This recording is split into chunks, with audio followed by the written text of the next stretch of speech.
there, you're watching All 24 News World News program. To the headlines. Algeria and Oman deepen ties with 11 new deals, jointly condemn Gaza's scorched earth policy during Sultan's visit. Also in our news, Zionist massacres continue in Gaza Strip, while the UN condemns aid blockade and Amnesty International warns of a looming famine.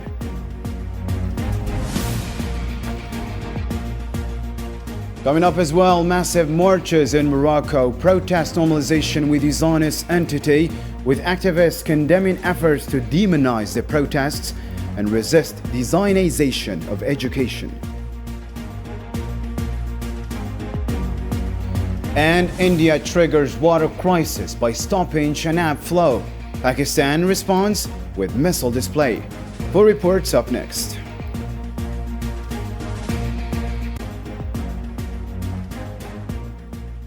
Welcome back to the program. First off in our news, Sultan Haytham bin Tariq of Oman concluded a two-day state visit to Algeria on Monday at the invitation of President Abdelmajid Tebboune.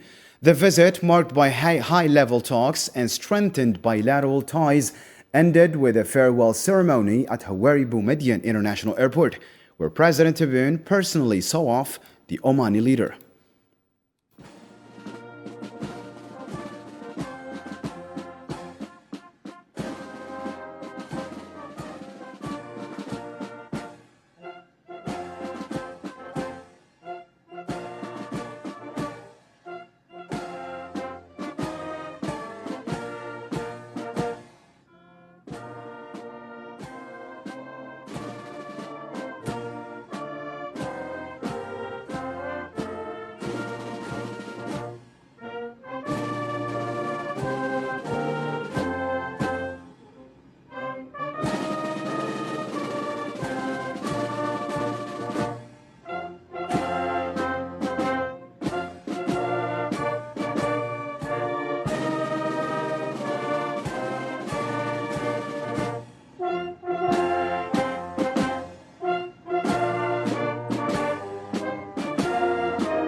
In a related story, President Abdelmajid Tebboune and Sultan Haytham bin Tariq reaffirmed their commitment to deepening cooperation and expanding partnership ties between Algeria and Oman.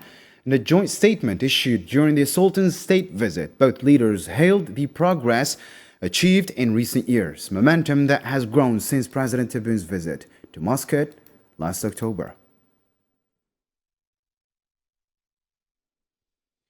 Algeria and Oman jointly condemned the Zionist occupation's war of extermination in Gaza Strip, demanding urgent UN Security Council action to enforce a ceasefire and implement the two-state solution with East al-Quds as Palestine's capital.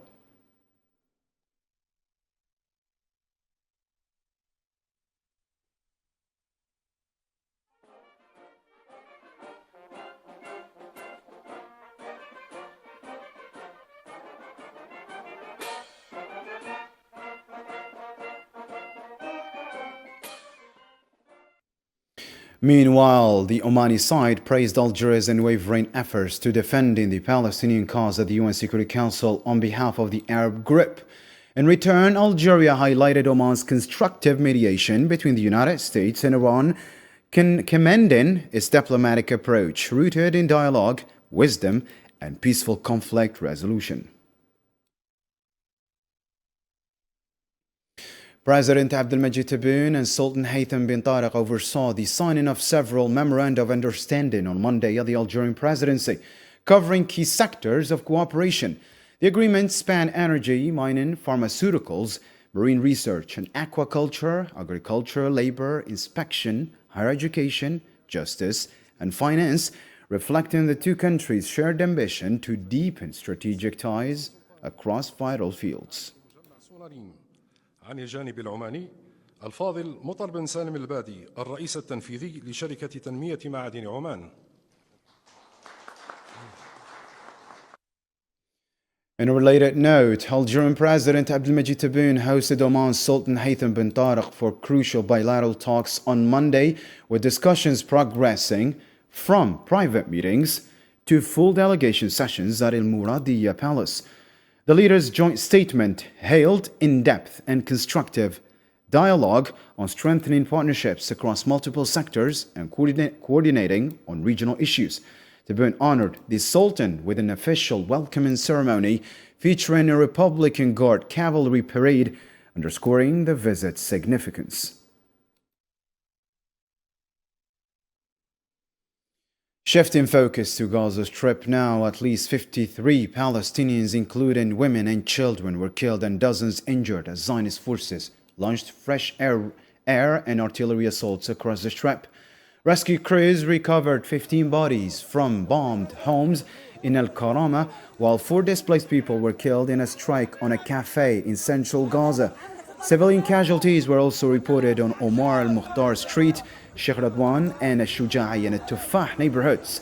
In northern Gaza Strip, 12 people were killed in attacks on Jabalia, Beit Lahia, and Beit Hanun, 6 of them from one family. 4 more were killed in artillery fire on Beit Hanun, while others were injured in Jabalia. 9 Palestinians were also killed in a bombing that struck tents sheltering displaced people in Khan Yunis. Additional murders were reported in Qizan Rashwan, Bani Suhaila, and Al Qarara. In central Gaza, drone strikes on Nusayrat refugee camp killed 10 people, including children. 2 separate airstrikes killed 9 others, including children as well, one targeting a vehicle. A woman was also killed at Al Auda hospital from earlier injuries.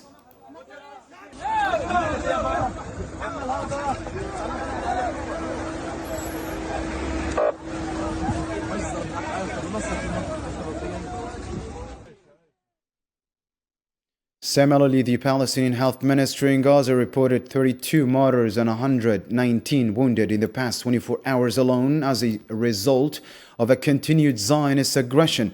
In a statement on Monday, the ministry confirmed that the overall death toll has reached 52,267 martyrs, with at least 118,610 wounded since the start of the occupation war. Since the renewed wave of extermination on March 18, 2,459 people have been killed and 6,569 injured.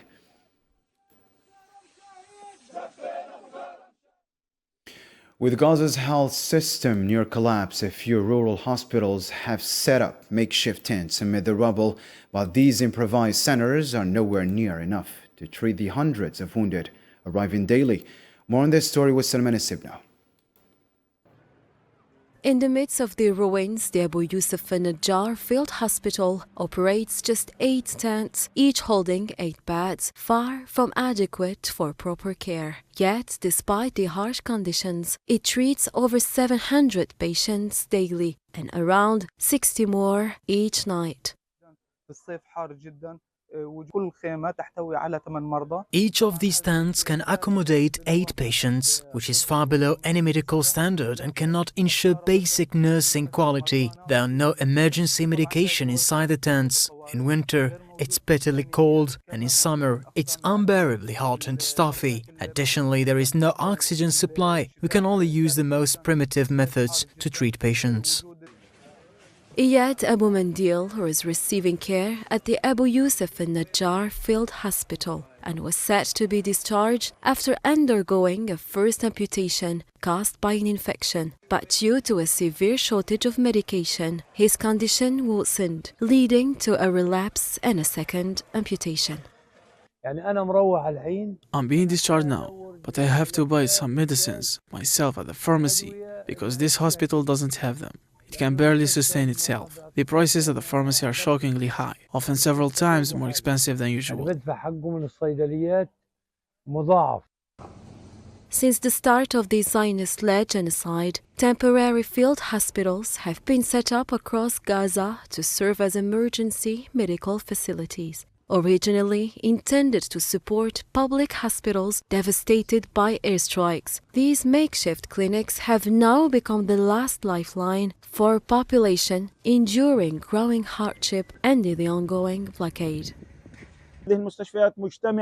Currently, there are about 10 field hospitals across Gaza, and their combined medical capacity is only equivalent to that of one general public hospital. After Israel violated the ceasefire agreement, these field hospitals had to struggle to resume operation. Now, like public hospitals, they're overcrowded. The ongoing blockade has not only put public hospitals in a difficult situation, but has also severely restricted the operation of the field hospitals.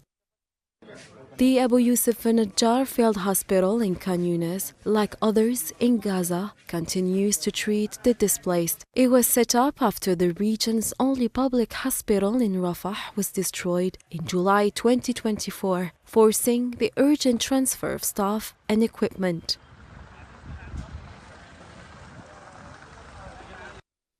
Still with Palestine-related news, Palestinian health officials reported an infant's death from starvation on Monday as Gaza's health ministry confirmed 16,178 children killed since the Israeli occupation aggression began, including 57 who perished from malnutrition-related causes. At a global solidarity conference, Gaza's field hospital director, Marwan al-Hims, urgently warned of catastrophic health conditions under occupied Israel's continued blockade, which has restricted critical medical aid.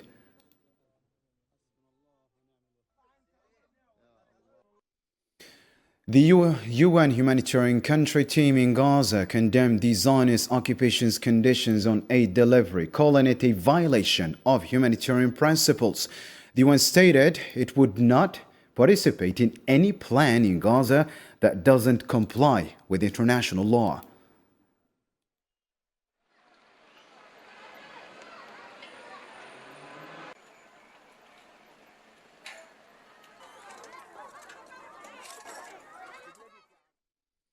In the same context, Amnesty International Secretary General Agnes Kalamar urged international actors to take immediate action to halt the genocide being carried out by the Zionist occupation in the Strip.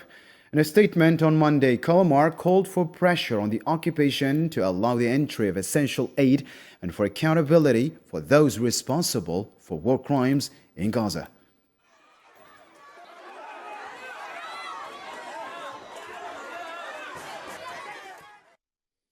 Shifting focus to another development in the Middle East still. On Monday afternoon, Israeli occupation forces launched renewed raids on southern Lebanon.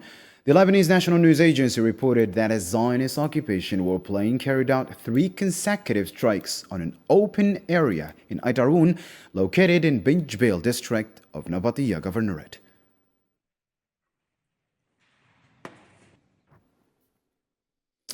Turning to Yemen now, Yemeni media reported that U.S. forces conducted multiple airstrikes across Yemen on Monday. The raids, which targeted areas in Sana'a, Sada, Al-Jouf, Mar'ab, left 16 people injured, with 21 strikes carried out in total.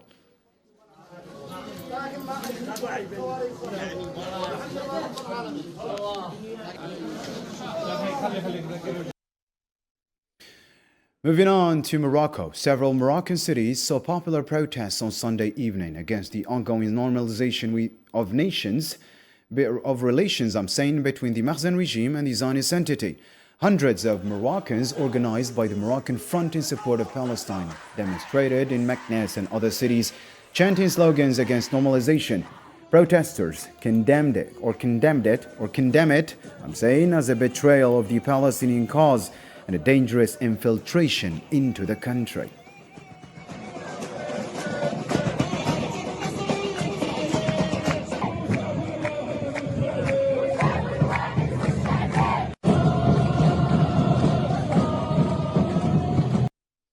In the meantime, Moroccan elites have voiced strong disapproval of efforts to demonize opponents of normalization, accusing them of undermining national interests. Abdelmalek Assadi, a law professor at the University of Tangier, stated during a protest on Sunday that calls to label those rejecting ties with the Zionist entity as traitors come from individuals who exploit Morocco's interests to serve Zionist agendas.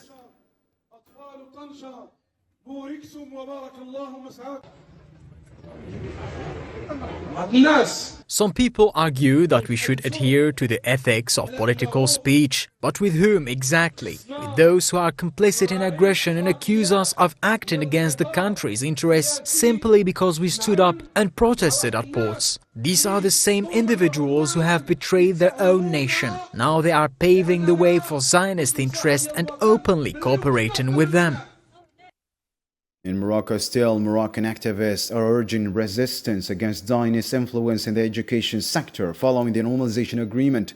Fatima Zahra al-Hawari, in a post on the Justice and Charity Group's website, criticized recent curriculum changes, claiming they align with the Zionist occupation's mentality. She also highlighted student opposition to academic normalization in higher education.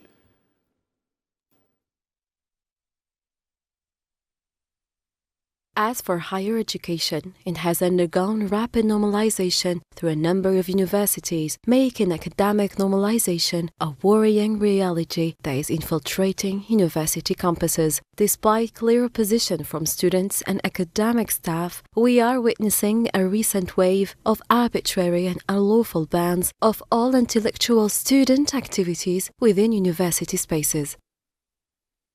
A different matter. The Sahrawi Arab Democratic Republic expressed deep concern over the ongoing use of torture and ill treatment by Moroccan occupation forces against Sahrawi civilians, prisoners and activists in Western Sahara.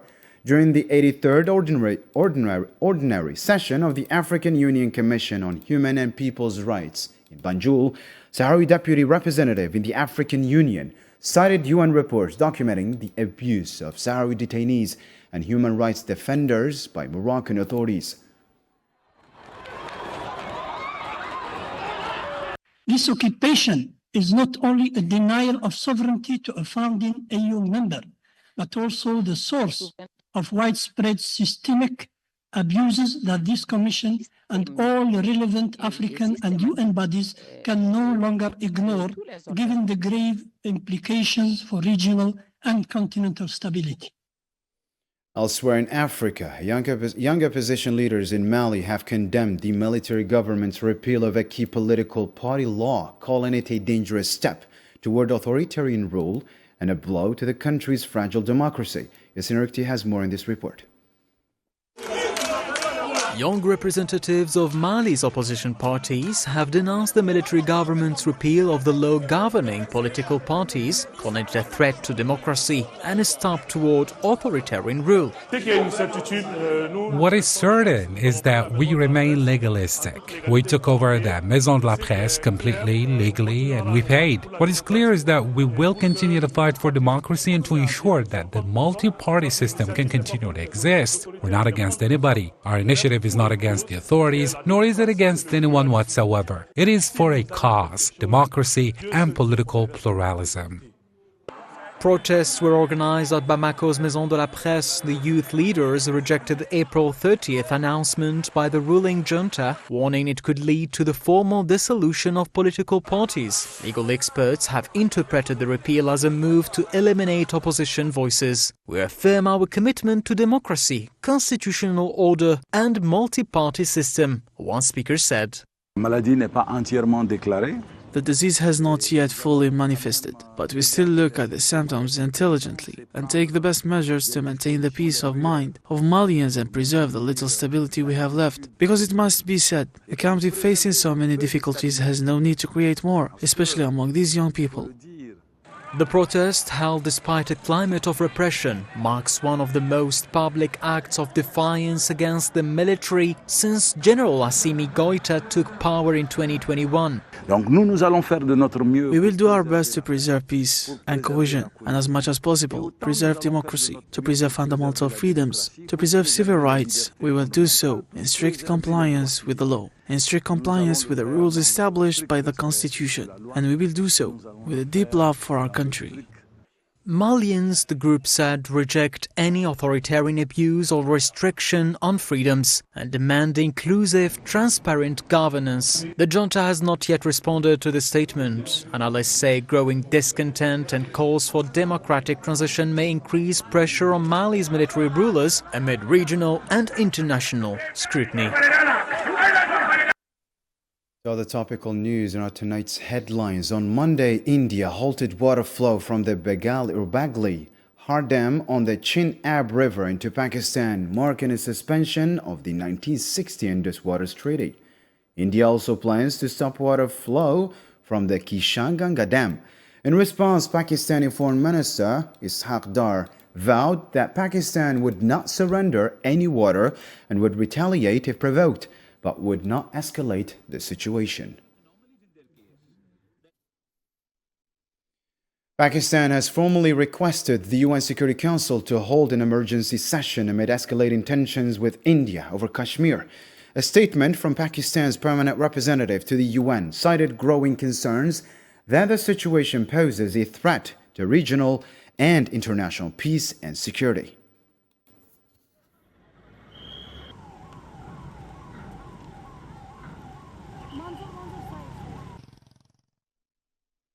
On Monday, the Pakistani military conducted its second missile test following the first 2 days earlier amid rising tensions with India.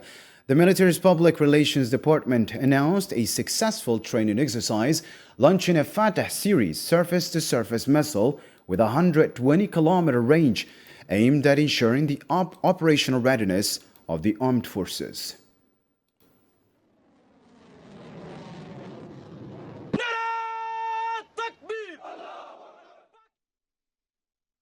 And before we wrap up, let's catch up on more international news stories making waves in the news in brief with Sofian Kanturi.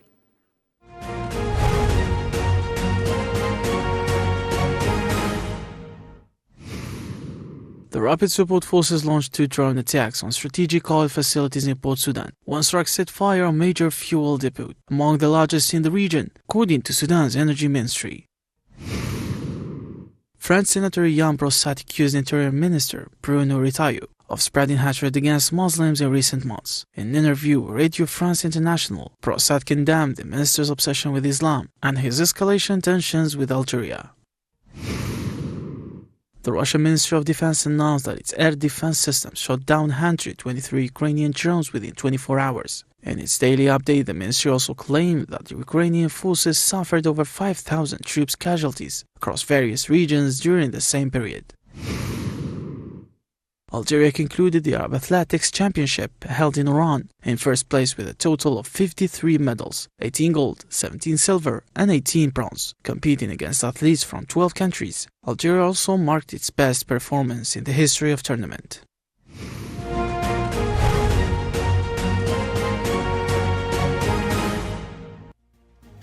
And that brings us to the end of our news program for tonight. For more updates, you can always check our social media platforms, YouTube, X, Facebook, and Instagram. From me and the rest of the team of All 24 News, thank you for tuning in, and good night.